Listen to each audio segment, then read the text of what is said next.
ন্যায়ালয়ত প্ৰতিপন্ন পূৰ্বোত্তৰৰ খিলঞ্জীয়াৰ অস্তিত্বৰ সংকট অসম ত্ৰিপুৰাৰ ক্ষেত্ৰত কা সম্পৰ্কীয় পৃথক শুনানি প্ৰাথমিক অগ্ৰাধিকাৰৰ ভিত্তিত প্ৰথমে হ'ব শুনানি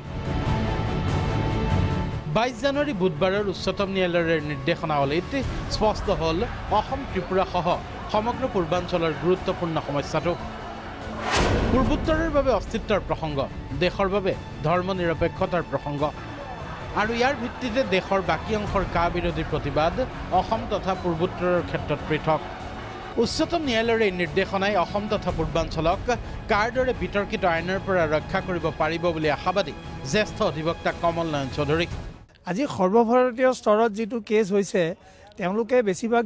ধৰ্ম নিৰপেক্ষতাৰ ওপৰত কেছটো কৰিছে কিন্তু আমাৰ বহুত এডিশনাল অসমৰ ক্ষেত্ৰত অসম ভিত্তিক কিছুমান পইণ্ট আছে সেইবোৰ আমি এটা ক'ব সুবিধা পাম এইটো আমাৰ কাৰণে এটা ভালেই চিন বুলি মই গণ্য কৰিছোঁ আছৰ প্ৰতিক্ৰিয়া অসমৰ ভৰসা একমাত্ৰ ন্যায়ালয় অসম ত্ৰিপুৰাৰ উত্তৰ-পূৰ্বাঞ্চলৰ গোটেই বিষয়টো বেলেগ আৰু সেই কাৰণে কাৰ গোটেই বিষয়টো অসম ত্ৰিপুৰাৰ উত্তৰ-পূৰ্বাঞ্চলৰ বিষয়টো প্ৰথম আৰু সুকীয়াকৈ শুনানি গ্ৰহণ কৰিবলৈ সিদ্ধান্ত গ্ৰহণ কৰিছে যিখন অসমত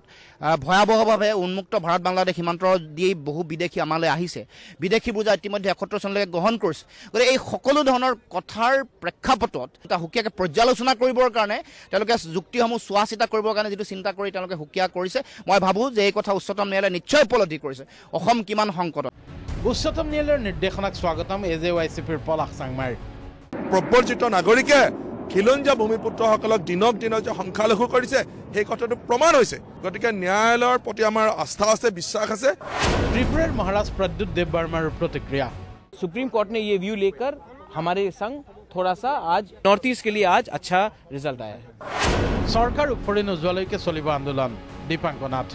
অসম চৰকাৰ আৰু কেন্দ্ৰীয় চৰকাৰে বিশ্বাসঘাতকতা কৰিছে অসমৰ জনসাধাৰণৰ স্বাৰ্থ বিঘ্নিত কৰি আমাৰ ওপৰত কাজ আপি দিছে এনেধৰণৰ অপশক্তিসমূহক উৎখাত কৰাৰ কাৰণে অসমৰ জনসাধাৰণে এটা তেনে বিকল্প কথাৰ কথা চিন্তা চৰ্চা কৰিছে ন্যায়ালয়ত পূৰ্বোত্তৰৰ লেখ আবেদনৰ পৃথক শুনানিক আদৰণি প্ৰদেশ কংগ্ৰেছৰ আমি আল্টিমেটলি জয় হ'ম মই বিশ্বাস যে আল্টিমেটলি এই আইনখন সুপ্ৰিম কোৰ্টে ক'লা আইন বা ডেক্ৰনিয়ান আইন আৰু আনকনষ্টিটিউচন বুলি ডিক্লেয়াৰ কৰিব বুলি মই ভাবিছোঁ আমি যেটো এফিডেভিট দিছোঁ তাত আমি স্পষ্টভাৱে উল্লেখ কৰিছোঁ যে এই আইনখনে অসমৰ মানুহৰ আইডেন্টিটি নোহোৱা কৰিব অসমৰ স্বাৰ্থ ৰক্ষাৰ বাবে ত্ৰিপুৰা জনজাতিসকলৰ স্বাৰ্থ ৰক্ষাৰ বাবে দুখনকৈ চুক্তি পূৰ্বতে সম্পাদনা কৰিছিল সেই গতিকে অসম আৰু ত্ৰিপুৰাৰ যিসকল আবেদনকাৰী তেখেতসকলৰ আবেদনসমূহ ছেপাৰেটকৈ কোৰ্টক জনাবলৈ কৈছে ইতিমধ্যে ভাৰতৰ চৰকাৰে যি কলা আইন জাপি দিছে এই কলা আইন নিশ্চয় এই উচ্চতম ন্যায়ালয়ে বাতিল কৰিব ৰাজনৈতিক মহল তথা সামাজিক দল সংগঠনৰ মাজতো এই বিষয়ক লৈ সৃষ্টি হৈছে ক্ৰিয়া প্ৰতিক্ৰিয়া এইবিলাক সংগঠন ইতিমধ্যে আন্দোলন কৰিছে হিংসাৰ আশ্ৰয় ল'ব নালাগে অসমৰ যেহেতু গোচৰবোৰৰ মেৰিটটো সুকীয়া